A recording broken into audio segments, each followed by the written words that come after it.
Assalamualaikum warahmatullahi wabarakatuh. Salam sejahtera untuk kita semuanya. Selamat datang di tim Omah Gede wilayah Jakarta.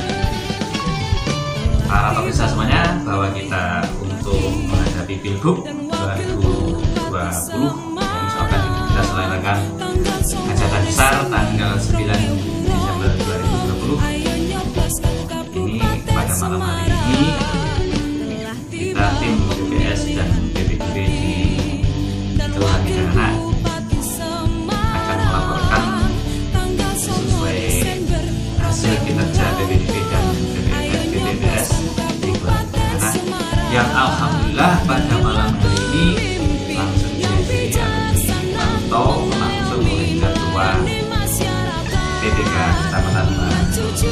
Beliau adalah Mas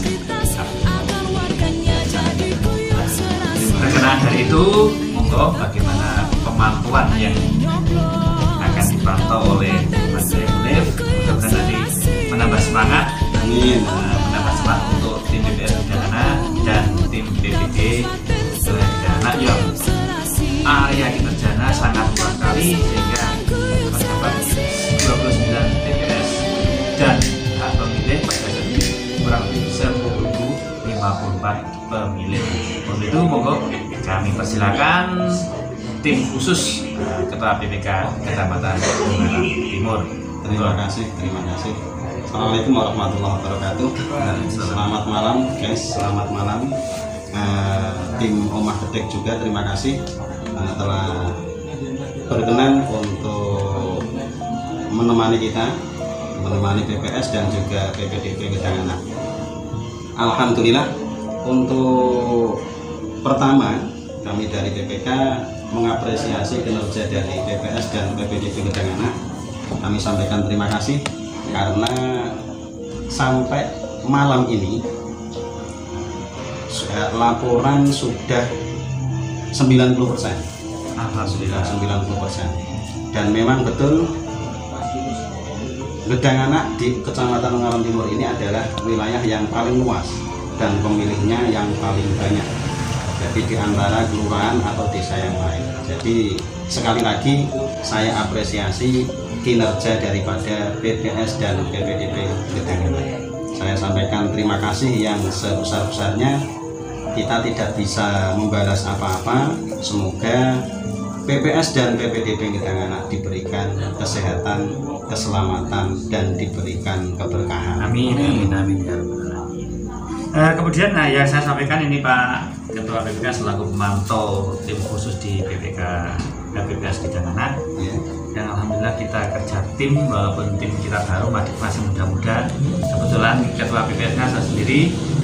Tentunya kita sangat bangga dengan tim PPDB yang sangat handal karena dengan kinerja yang luar biasa sehingga pada malam hari ini tepatnya tanggal 12 ini yang target akumulasi daripada PPDB pencoblosan di lapangan tanggal 13, tapi alhamdulillah kita selesaikan tanggal 12 ini sehingga kita PPS tinggal merekap saja. Kemudian menurut Pak Ketua PPK selaku tim pemandu kami juga senior kami juga tim memantau langkah-langkah apa yang sekiranya nanti pencoblosan berakhir ini, kemudian untuk merekapitulasikan dengan harapan tepat, akurat, cepat, dan tidak ada masalah. Iya. Terima kasih sekali lagi. Untuk laporan PPDB nanti bisa kami jelaskan sedikit atau form coklat yang nantinya akan diisi. Pertama berarti pengisian AA3. AA3 contoh pengisiannya bisa dilihat ya, ini contoh pengisian yang perlu dicermati oleh PPDB itu sendiri dan juga panjenengan selaku PPS ya. Yang pertama adalah jumlah data pemilih AKWK. Jumlah data pemilih AKWK laki-laki perempuannya tolong dicek benar apa enggak. Di belakang AKWK di situ ada jumlah laki-laki berapa, perempuan berapa. karena yang paling pokok adalah data pemilih ini. Ya, jangan sampai keliru gitu ya. Data pemilih ini kok sampai keliru, nanti ke belakangnya atau ke depannya juga akan menjadi rancang. Jadi AKWK tinggal masukkan aja laki-laki di sini berapa di kolom laki-laki, terus perempuan di kolom perempuan jumlahnya berapa. Terus kemudian kalau toh ada pemilih baru, laki-laki berapa, perempuan berapa, kita tinggal masukkan ke sini. Terus kemudian pemilih yang tidak memenuhi syarat, yang perlu atau yang kunci dari A3 ini, nanti jumlah pemilih berapa ditambah jumlah pemilih baru, kemudian dikurangi pemilih yang tidak memenuhi syarat. Nanti di sini tinggal diisikan, nanti akan jadi jumlah pemilih hasil coklit. Ini nanti betul-betul dicermati. Terus yang berikutnya, setelah jumlah pemilih hasil coklit diketahui, kemudian diteruskan Romawi 4, jumlah data pemilih yang sesuai. Jumlah pemilih data yang sesuai, rumusnya jumlah AKWK dikurangi jumlah yang tidak memenuhi syarat dan dikurangi jumlah yang ubah kata kalau ada. Jadi rumusnya cukup jelas. Terus kemudian dilanjut bawahnya ada disabilitas. Disabilitas kalau ada diisi, akan tetapi di situ tidak mempengaruhi jumlah pemilih, tidak mempengaruhi jumlah pemilih. Kemudian jumlah stiker ini saya kira paham semua. Kemudian yang Romawi 9 adalah jumlah pemilih belum rekam EKTP, jumlah pemilih sudah rekam akan tapi belum punya EKTP, ini mungkin masih suket dan lain sebagainya. Terus yang ketiga, jumlah pemilih yang sudah rekam EKTP berarti sudah memiliki EKTP. Cara pengerjaannya, Romawi 9 ini angka 1, 2, 3 kalau dijumlah nanti hasilnya harus sama dengan jumlah pemilih hasil coklit. Jumlah pemilih hasil coklit. Jadi sekali lagi saya ulang, Romawi 9 kalau dijumlah 1, 2, dan 3 hasilnya harus sama dengan jumlah pemilih hasil coklit. Ini untuk pengisian A3. Setelah A3 ini selesai, ditandatangani oleh PPDB menggunakan ballpoint dengan tinta apa? Biru ya, dengan tinta biru. Tidak boleh tinta merah atau tinta merah atau tinta putih, tidak boleh, malah tidak kelihatan. Setelah ini selesai, ingat masih ada tahapan lagi, yaitu ngisi form AAKWK. Jadi misalnya di sini AAKWK kok jumlahnya 8, berarti by name-nya harus kita cross check, harus kita sesuaikan di form AAKWK benar-benar 8. Dan itu bukan cuma sampai di situ aja. Kalau toh sudah sama 8, itu harus kita cocokkan lagi, laki-laki dan perempuan sama enggak? Nah, kan gitu. Jadi karena nanti setelah ini selesai diunggah si dalil, beda satu jenis kelamin aja, itu akan jadi masalah.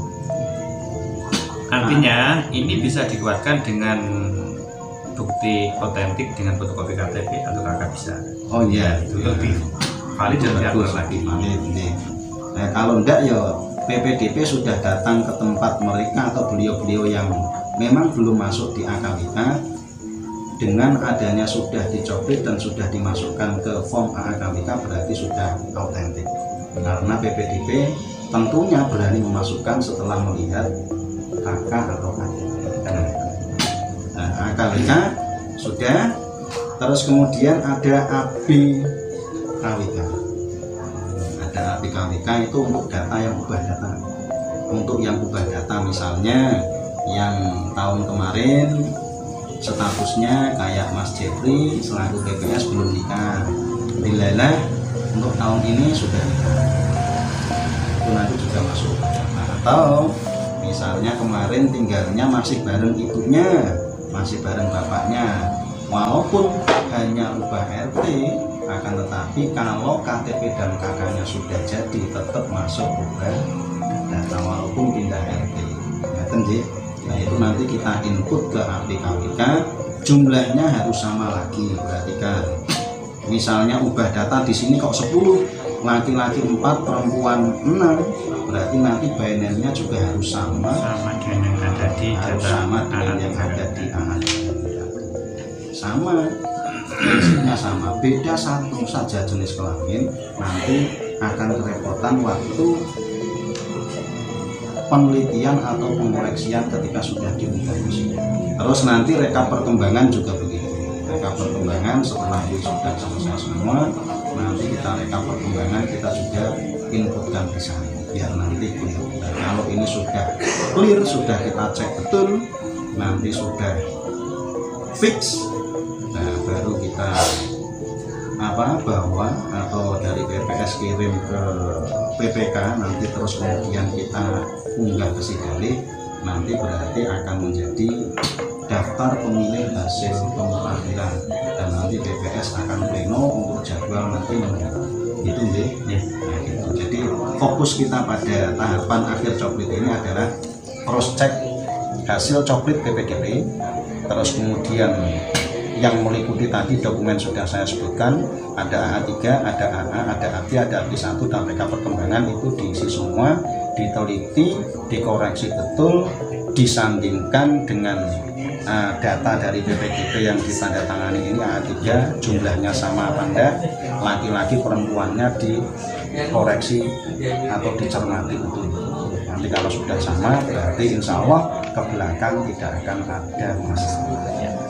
Itu ya, terima kasih, cukup jelas sudah penjelasan dari Ketua BPK Abdul Mumin. Mudah-mudahan memberikan pencerahan untuk kita, terutama amin, kita dalam kinerja untuk Pilgub yang akan datang lebih akurat, valid, dan tentunya sukses membawa hasil yang luar biasa, sehingga antusias masyarakat terutama di Kelurahan Kidanganan sangat-sangat diharapkan 99% untuk bisa melaksanakan pemilihan yang akan kita laksanakan besok tanggal 9 Desember 2020 hari Rabu, gitu gitu. Nah, gitu yang bisa saya sampaikan, ngopi-ngopi, ngobrol bareng bersama Ketua PPK Kecamatan Ungaran Timur.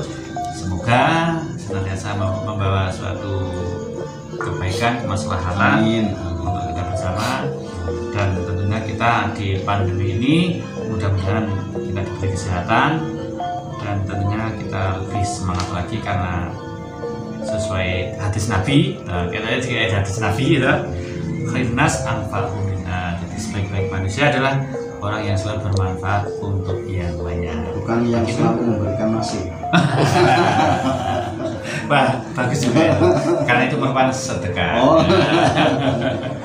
Gitu Mas ya, semuanya alhamdulillah. Assalamualaikum warahmatullahi wabarakatuh. Waalaikumsalam. Telah tiba pemilihan bupati dan wakil bupati Semarang tanggal 9 Desember 2020. Ayo nyoblos kabupaten Semarang.